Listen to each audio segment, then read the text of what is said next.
Hey, so I've been hearing the A word thrown around a lot lately, and I wanted to jump on here and talk about it. Hit me up in the comments. Let me know what you've heard about this. And of course, the A word that I'm referring to is assumptions. There seems to be a misconception that an assumption is just taking over the seller's loan and being done with it. Now, an assumption can be a great option, but it does have some drawbacks.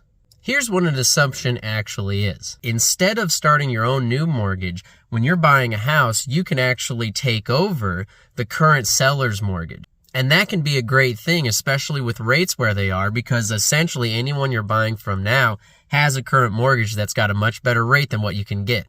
So that means lower payment, lower long-term cost for the loan. However, it's not quite as simple as just signing a piece of paper saying you're going to make the payments. Now, most loans in this country are assumable, but you'd still have to qualify for that loan. That means you have to get income documentation, you have to run your credit, and everything has to be in order to show that you can actually make that payment. And the main downside to this is you can't add a single dollar to the loan amount that the seller currently has. So let's say you're buying a house for $300,000. The seller has a mortgage of $200,000. So you can assume the seller's $200,000 mortgage and get that great payment and get that great interest rate, but you still have to come up with that $100,000 plus closing costs out of pocket. Now, there may be some options to temporarily float that difference and then combine everything into a HELOC or something like that, but you've got to have a loan officer that's willing to think outside the box a little bit. So if you have any questions or want to look into this a little bit more, feel free to drop a comment or reach out to me directly.